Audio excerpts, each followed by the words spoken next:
Un groupe d'investisseurs rachète l'école supérieure de journalisme de Paris.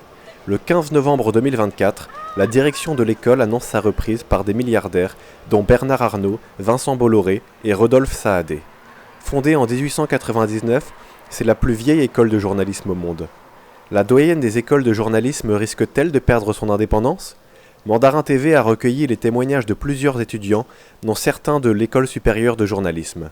Pour moi, du coup, ça pose vraiment problème dans la formation de ces journalistes et dans leur formation, vraiment, dans leur rigueur journalistique et dans la rigueur de l'information qu'ils vont proposer.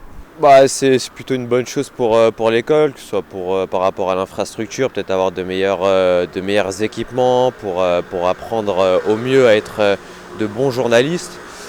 J'ai aussi entendu dire qu'on allait peut-être être une génération de journalistes vendus parce que justement on aura un peu plus de contacts, etc. Moi, à mon avis, c'est que c'est plutôt positif pour nous. Pour l'instant, je pense qu'on n'a pas assez de recul pour vraiment comprendre même ce qui se passe réellement. À part le directeur qui a déjà changé et il ne s'est pas présenté, on ne le connaît pas vraiment, on sait qu'il ne sera pas tellement là. Oui, mais on ne le connaît pas. Et il a même dit qu'il serait moins présent que le directeur qu'on avait à la base, qui n'était pas beaucoup là non plus. Donc ça, c'est un peu inquiétant, je trouve. Et ça commence à faire un peu peur parce que ça fait que il y a beaucoup des grandes choses qui participent à faire la France, à médiatiser la France et à l'informer, etc. Ça commence à être tout possédé par les trois mêmes grands hommes. Moi, en tant qu'élève qui connaît un petit peu les galères de matériel, de locaux chaque jour, c'est plus à ce niveau-là que j'ai été rassuré sur le fait qu'on nous a promis des nouveaux locaux avec un matériel vraiment de haute technologie, de meilleure qualité, donc des meilleures conditions pour travailler au final. C'est sur ça que je suis rassuré, et sur le reste, pour ce qui est des actionnaires, du côté plus business, on n'a pas la main sur ça, mais je trouve que c'est quand même bien d'être au courant de ce qui se passe derrière notre dos, entre guillemets.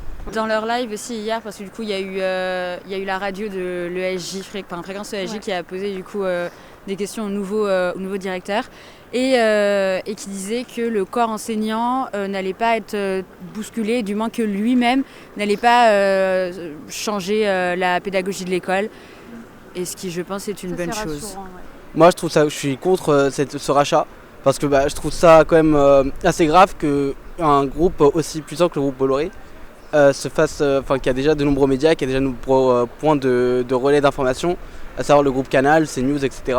Se permettre en plus de racheter les informations, vu qu'on peut du coup penser qu'il peut formater la pensée dès le début, et du coup on peut avoir une perte d'informations journalistiques. On espère que les choses ne vont pas changer, entre guillemets, et que l'école supérieure de journalisme restera une école indépendante et comment on dit, neutre, voilà. Oui. Les avis sont très partagés. Quelle sera la future ligne de l'établissement ?